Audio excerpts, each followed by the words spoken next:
Voilà, donc nous nous retrouvons côté prof, donc on va aller vérifier si des élèves nous ont rendu des devoirs.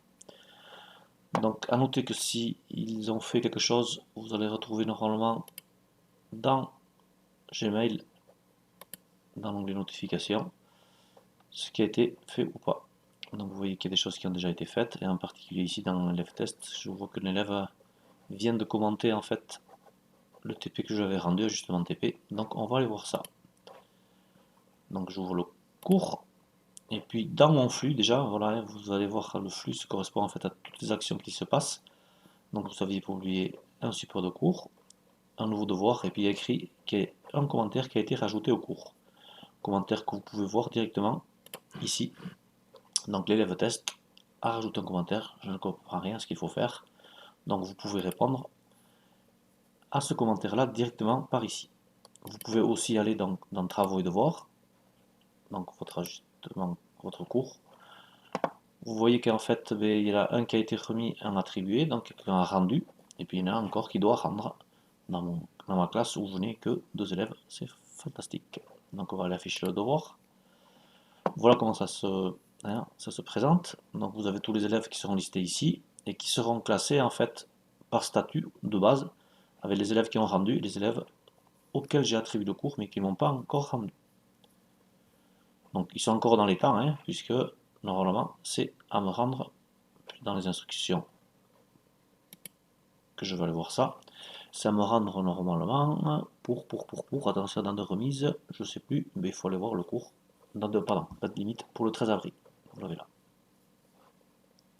Donc je reviens au devoir des élèves et puis je vais aller regarder un petit peu l'élève test. Comment il m'a rendu cela. Donc en cliquant sur l'élève test, j'arrive à ici un petit élément qui me permet de voir les éléments qu'il m'a rendu, donc le PDF, et en cliquant ici le Google Doc. Donc mon Google Doc que j'ai là, je peux venir écrire dessus et je peux venir aussi le commenter. Donc j'ai tendance moi plutôt à le commenter. Et puis je vais sélectionner en fait ici, rajouter et dire voilà, je mets un commentaire pour dire par exemple que c'est bien. Et je commente. Et puis ici, je vais venir préciser où est la suite.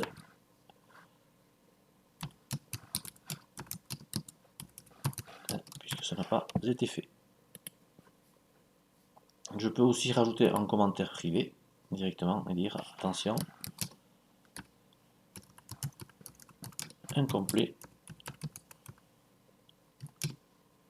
à me renvoyer. Je peux publier le commentaire. Je vais vérifier donc le PDF. Et comme donc deux possibilités d'annotation, je peux venir mettre moi ici un commentaire sur le PDF. On donne une zone et je viens écrire mon commentaire. Je peux aussi, donc, comme l'élève, ouvrir avec Camille, donc avec la partie logicielle Annotate with Camille. Donc pareil, ça va me demander dans quel niveau je travaille. Donc là, je pas besoin. Je vais juste venir mettre moi un petit texte pour dire que c'est bien. Je peux l'écrire à la souris, hein, si j'arrive à écrire.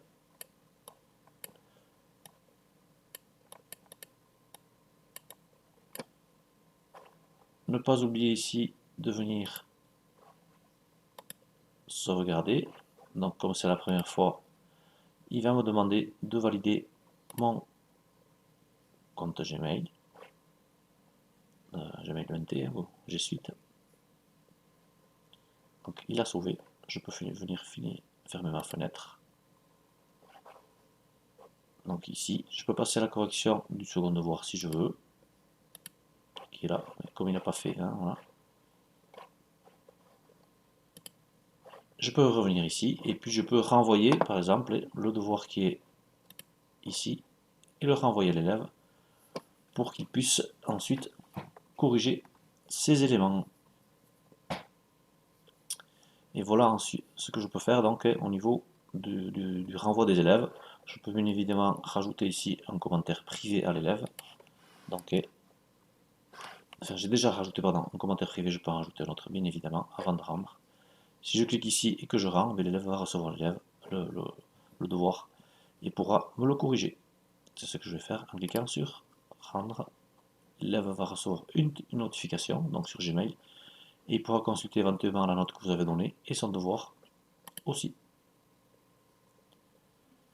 Donc, à noter que quand vous avez fait quelque chose et que l'élève vous a rendu, vous avez ici un historique des envois et des retours. Donc, il me l'a rendu à 9h12 et je lui ai remis à 9h59 et il me l'a rendu à 9h12. Il est très rapide.